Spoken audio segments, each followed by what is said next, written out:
Hi, I'm Jack. I'm a grade 6-7 teacher in Lower Strathcona Elementary. I live here in Vancouver. My name is Amanda and I teach another 6-7 at Strathcona Elementary as well. I've been teaching for 6 years and I live here in Vancouver.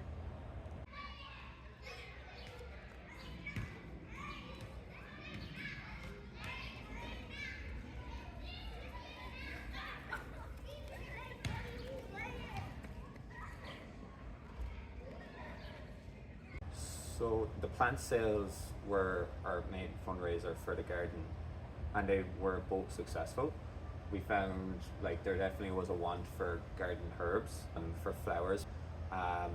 We were surprised by the community take up. Like, people who didn't have any children going to school saw it was advertised on Facebook groups and came in and bought plants for their gardens. And it just brought the community into the school more, and that was really nice. Overall, we raised more money than we were expecting. I think we raised over $700 in the first sale, and we just about reached around $600 in the second sale, so about $1,300. I think for myself was having the younger kids in here and the older kids, teaching them, just putting the seeds in. It was so nice to see that connection, and then the plant sales as well, to see the kids actually engaged in it. They were looking forward to fundraising and just leading up to it, just having a goal in mind. They were divvying up their roles. Some of them were working on their posters. How are we going to advertise it for the community to get people in here? It was really nice to see. I really enjoyed the plant sales.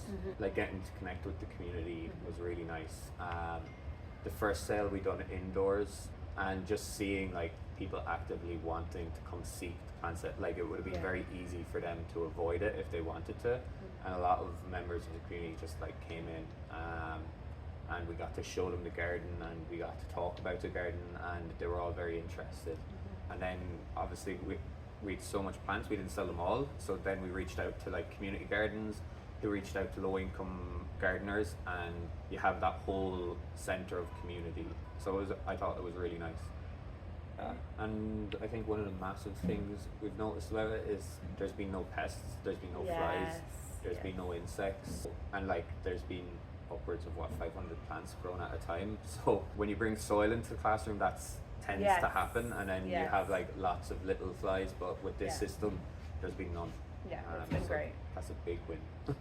And I love having it here.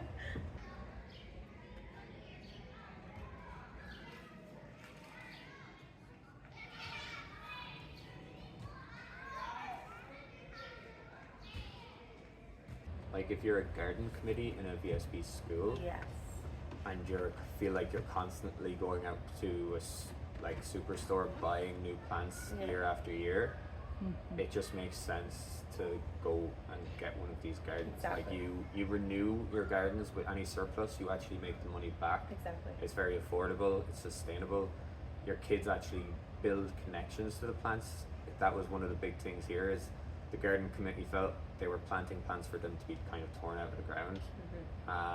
And this year there's a noticeable difference in our garden. Our garden's there, it's not torn up. Kids have built a connection because they've been involved in the process. If your school is in a position where they could buy the garden, then you just look at the garden repaying itself, which has shown here that it could. With each sale, you'd be looking at paying off a good percentage of it. So I feel like a lot of teachers would be interested in doing something like that because they can apply it to the curriculum. There's so much learning, hands-on learning for a lot of students who need that self-regulation. I think this is such a great approach, right? And there's low maintenance for this whole system. It's not super difficult. That's it. It's so easy. Now that we have it here, we've seen the process, and we're just okay, this is great. We're going to have one, right, Jack?